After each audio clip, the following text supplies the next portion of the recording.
Hello onlookers, Assalamu alaikum. I am Mohammad Rafiqul Islam from Helwaris Traveling Blogs. সারা বিশ্ব থেকে আগত উমরা ও হজ যাত্রীরা মক্কায় হজ করতে এসে মদিনায় মহানবী হযরত মুহাম্মদ সাল্লাল্লাহু আলাইহি ওয়াসাল্লামের স্মৃতি বিজড়িত ঐতিহাসিক স্থানগুলো পরিদর্শন করে থাকেন। তাই আমি গত পর্বে আলোচনা করেছিলাম মদিনার সবগুলো ঐতিহাসিক স্থান ও স্থাপনা সম্পর্কে। হেলওয়ারিস ট্রাভেলিং ব্লগসের আজকের পর্বে আলোচনা করব ডাবল ডেকার ওপেন টপ বাস করে মদিনার কিছু ঐতিহাসিক স্থান ভ্রমণে সিটি সাইট সিইং ট্যুর সম্পর্কে। ভিডিওটি দেখে আপনাদের যদি ইনফরমেটিভ মনে হয় বা ভ্রমণ বিষয়ে উপকার হয় তাহলে আশা করি পুরো ভিডিও জুড়ে আমার সঙ্গে থাকবেন।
নামাজের পর এবং আসর নামাজের পর কবরস্থান সবার জিয়ারতের জন্য উন্মুক্ত থাকে। তবে করোনা পরিস্থিতির জন্য বর্তমানে ওয়াক্তের নামাজের পর জানাজার নামাজের শেষে দর্শনার্থীরা জিয়ারত করতে পারেন। তারপর তৃতীয় স্টপেজ পয়েন্ট হলো আল মানাখা স্কোয়ার। এই স্থানটি মসজিদে নববীর পশ্চিম সীমানায় ৬ ও ৭ নং গেট বরাবর অবস্থিত। এখানে আছে মসজিদে গামামা, মসজিদে আবু বকর, মসজিদে আলী এবং খেজুরের বিশাল মার্কেট। এই মসজিদগুলো মসজিদে নববীর খুব কাছাকাছি স্থানে অবস্থিত। দর্শনার্থীরা এই মসজিদে নামাজ পড়ে দোয়া করে থাকেন। তারপর চতুর্থ স্টপেজ পয়েন্ট হলো আল সালাম গেট। এখানে আস সালাম মিউজিয়াম এবং মসজিদ আল মুস্তাহা অবস্থিত।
তারপর পঞ্চম স্টপেজ পয়েন্ট হলো উহুদ ব্যাটলফিল্ড।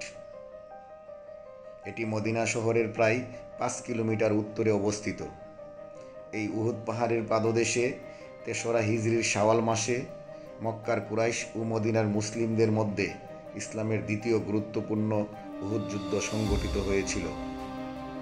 এই যুদ্ধে মহাবীর সাল্লাল্লাহু আলাইহি ইসলামের চাচা মহাবীর হযরত হামজা রাদিয়াল্লাহু তাআলা আনহু সহ 70 জন সাহাবী শাহাদাত বরণ করেছিলেন, যাদের সবাইকে এই পাহাড়ের পাদদেশে মাকবারায়ে শুহাদায়ে কবরস্থানে দাফন করা হয়েছে। এখানে আছে একটি সুন্দর মসজিদ। দর্শনার্থীরা কবরস্থান জিয়ারত শেষে মসজিদে নামাজ পড়ে থাকেন।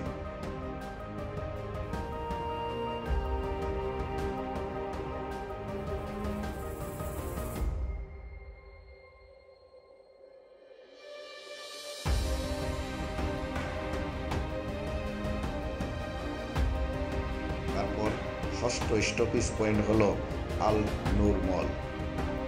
লাক্সারিয়াস কেনাকাটা, রেস্টুরেন্টস এবং অ্যামুজমেন্টের জন্য এই স্থানটি বিখ্যাত। এখান থেকে পছন্দসই বিভিন্ন জিনিস কেনাকাটা করতে পারেন।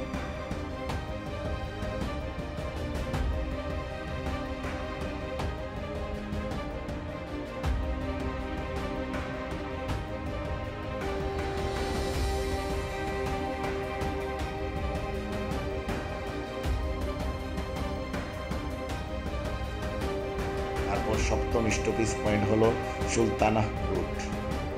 এই স্থানটি restaurants, shops, King Fahad Glorious Quran Printing Complex, Islamic University সহ অসংখ্য স্থাপনার জন্য বিখ্যাত।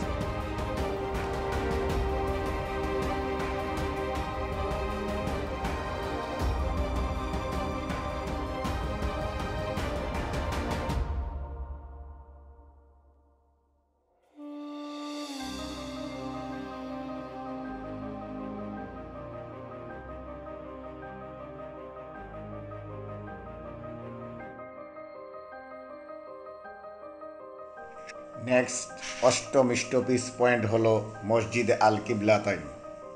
এটি মদিনা শরীফের পশ্চিম প্রান্তে বনি সালামা অঞ্চলের খালিদ বিন ওয়ালিদ সড়ক সংলগ্নে অবস্থিত ইসলামী যুগের তৃতীয় প্রাচীন মসজিদ।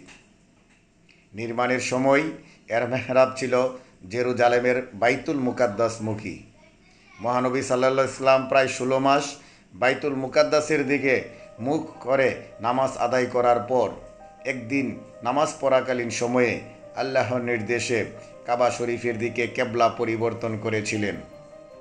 এই ঘটনা থেকে এর নামকরণ হয় মসজিদে কিবলাতাইন বা দুই কেবলার মসজিদ।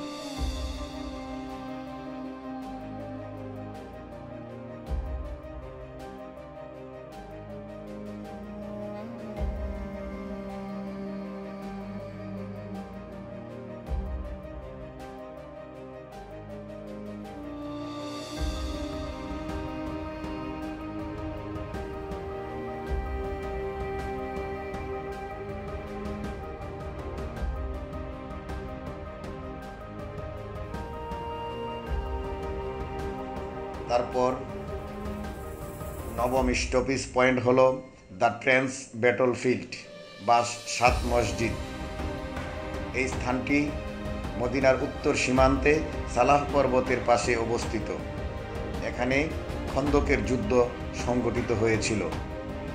5ম হিজরিতে আরবের সম্মিলিত মুশরিক বাহিনীর আক্রমণের প্রেক্ষিতে মহানবী সাল্লাল্লাহু আলাইহি সাল্লাম হযরত সালমান ফার্সির পরামর্শে মদিনার প্রতিরক্ষায় এখানে খন্দক বা পরিখা খনন করেছিলেন। বর্তমানে খন্দকের কোনো চিহ্ন না থাকলেও এখানে খন্দক যুদ্ধের স্মৃতিস্বরূপ 7টি মসজিদ নির্মাণ করা হয়েছিল। সবগুলো মসজিদকে একত্রে 7 মসজিদ বলা হয়। 7টি মসজিদের মধ্যে 3টি মসজিদ ভেঙে জামিয়া খন্দক নামে একটি বড় মসজিদ তৈরি করা হয়। বাকি 4টি ছোট ছোট মসজিদ এখনো আছে।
তারপর দশম স্টপিজ পয়েন্ট হলো মসজিদে কুবা।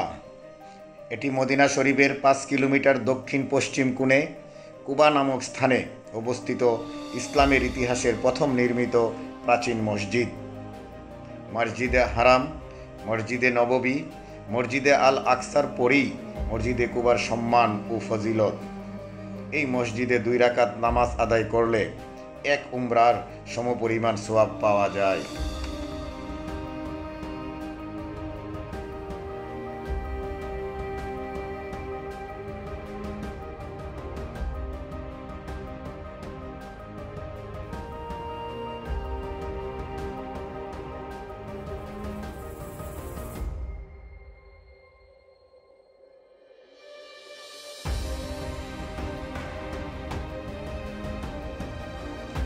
তারপর 11th স্টপেজ পয়েন্ট হলো আল হেজাজ রেলওয়ে স্টেশন। এটি অটোমান শাসন আমলের নির্মিত প্রাচীন রেলওয়ে স্টেশন। 19 শতকের প্রথম দিকে অটোমান শাসন আমলে যাতায়াতের সুবিধার জন্য তুরস্ক থেকে মদিনা পর্যন্ত রেল যোগাযোগ স্থাপিত হয়েছিল, যার শেষ স্টেশনটি ছিল হেজাজ রেলওয়ে স্টেশন। এটি বর্তমানে জাদুঘর হিসাবে ব্যবহৃত হয়। তারপর শেষ অর্থাৎ 12 স্টপেজ পয়েন্ট হলো কুবা স্কোয়ার। এই স্থানটি নাইট মার্কেটের জন্য বিখ্যাত। এখানে পরিবার পরিজন নিয়ে নাইট লাইফ উপভোগ করার মনোমুগ্ধকর পরিবেশ রয়েছে। ইচ্ছে হলে কিছু কেনাকাটাও করতে পারবে।